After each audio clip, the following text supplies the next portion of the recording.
nutshell. And we've got some cracking stories. First up this week, some bad news.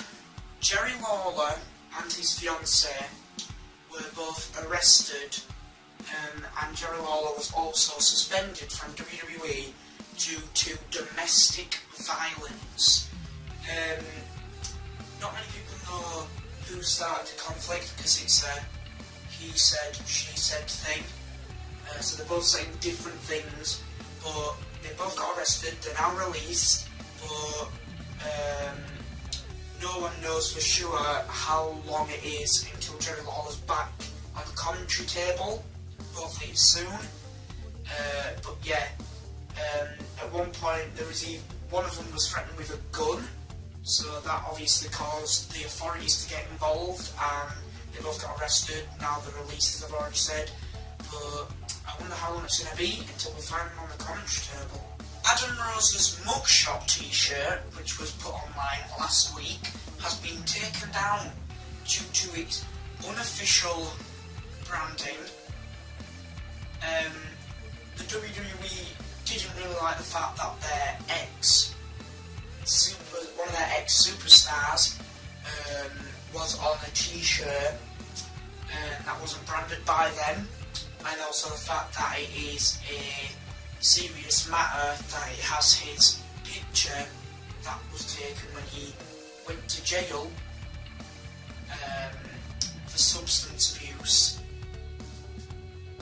on a t-shirt. So this week it had been taken down, and it had only been up there for a week, and about 15 plus people bought the t-shirt, but all sales of it are now gone and you can't buy the t-shirt. Former TNA, ECW and WWE star Rhino has ran for Dearborn, Michigan's state representative. This is great news. That's why he has been gone from the WWE a while after making his main roster debut, when he was planned to take on the Wyatts with the Dudley Boys and Tommy Dreamer, but that plan didn't go to fruition because he was actually running for the Dearborn, Michigan state representative. Ring of Honor are holding a pay-per-view in Japan in the near future. This is after Ring of Honor realised that some of their old mainstays like the Young Bucks have become so popular and achieved so much in Japan that they wanted to cash in on this and jump over to Japan to do a pay-per-view. So old faces of Ring of Honor like the Young Bucks can face some new people in Ring of Honor, as well as other people that have had great success in both companies, and people who have jumped ship from Ring of Honor to New Japan Pro Wrestling. It'll be coming in the near future, either near the end of this year or next year. The date is not confirmed at the moment. Some older news, but some people might not know this and some people might. Brock Lesnar is going back to UFC for another run there. This is due to him not really being booked in the last few pay-per-views after WrestleMania. WWE have basically not needed him. They've got nothing for him at the moment. So he's jumped back to UFC to continue his MMA cage fighting career. But we all know as soon as he's done there, he's probably going to be jumping back to WWE. TNA have re-signed 4 talents and reissued their contracts.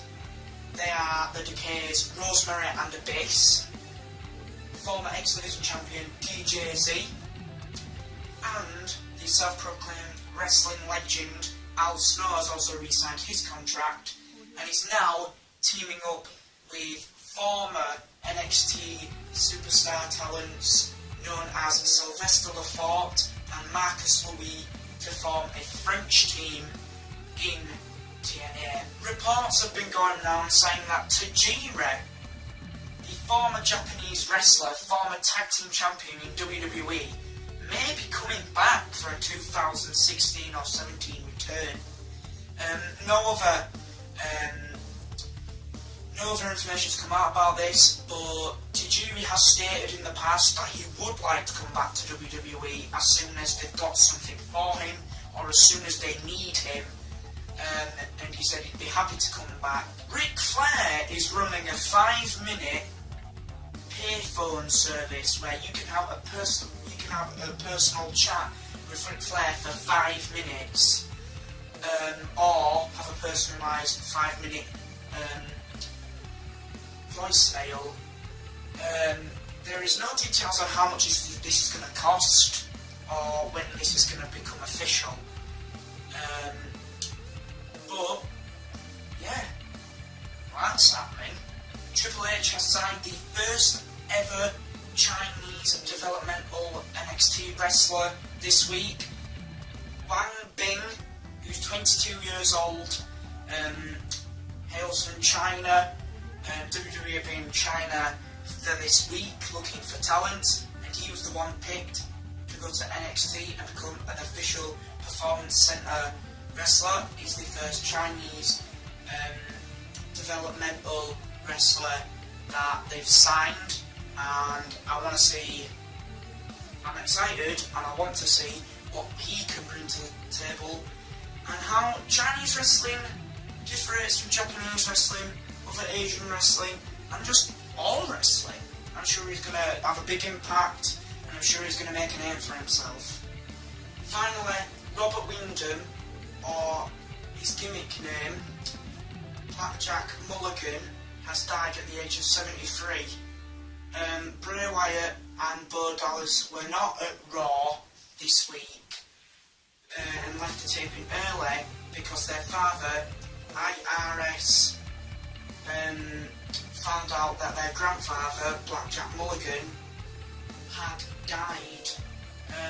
There's been no information released on how he died, but rest in peace and thanks for the work that he did in WWE or back in the good old days of WWF. Bray and Bo Dallas, I hope you cope. I hope the trauma doesn't get to you, and I hope that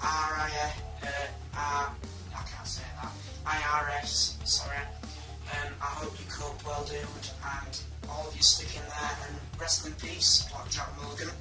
That's been the WWN Wrestling Week in a nutshell. Silent in and silent A.